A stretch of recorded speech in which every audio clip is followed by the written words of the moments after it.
ప్రభుత్వంలో ఆర్టీసీ విలీనంపై సందిగ్ధం కొనసాగుతోంది. డిమాండ్లను పరిష్కరిస్తామని సమ్మె విరమింపజేసిన ప్రభుత్వం ఇప్పటివరకు కార్మికుల సమస్యలను పట్టించుకోలేదు. అసలు ఆర్టీసీ విలీనంపై ఒక అడుగు కూడా ముందుకు పడలేదు. దీంతో అసలు ఆర్టీసీ విలీనం ఉంటుందా లేదా అనే అనుమానాలు వ్యక్తమవుతున్నాయి.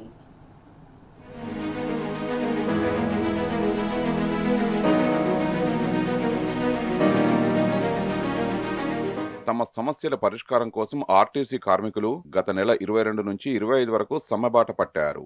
పూర్తిగా ఎక్కడికక్కడ బస్సులన్నీ రోడ్డెక్కకపోవడంతో ఎట్టకేలకు సర్కారు దిగొచ్చింది.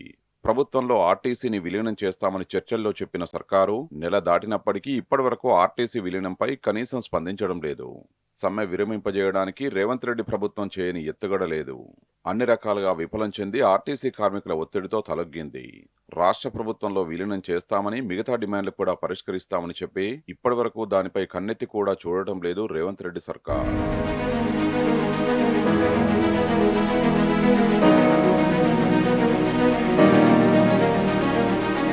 ఇతర రాష్ట్రాల్లో ఏ విధంగా రాష్ట్ర ప్రభుత్వంలో విలీనం జరిగింది, అక్కడ అవలంబిస్తున్న విధానాల్ని పరిశీలించి విలీనం చేస్తామని చెప్పింది.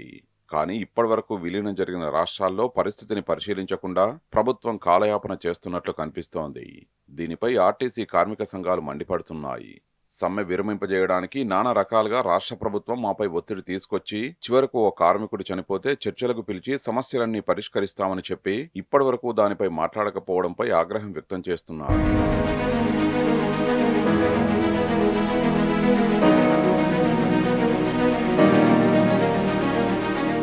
నెల రోజులు గడుస్తున్నా ఈ అంశంలో రాష్ట్ర ప్రభుత్వ వైఖరి ఏంటనేది ప్రశ్నార్థకంగా మారింది. అసలు విలీనం చేస్తారా, మిగతా డిమాండ్లు పరిష్కరిస్తారా అనే అనుమానాలు కలుగుతున్నాయి. ఈ అంశంలో ఖచ్చితంగా మరో పోరాటానికి సిద్ధమవుతామంటున్నారు. రాష్ట్ర ప్రభుత్వం ఈ అంశంలో సానుకూలంగా స్పందించి వెంటనే జూన్ 2వ తేదీని ఆర్టీసీ విలీనం అపాయింటెడ్ డేగా ప్రకటించాలని డిమాండ్ చేస్తున్నారు. ఒకవేళ ప్రభుత్వం దిగిరాకపోతే మరోమారు ప్రభుత్వంపై ఒత్తిడి తెచ్చేందుకు సిద్ధంగా ఉన్నామని హెచ్చరిస్తున్నారు.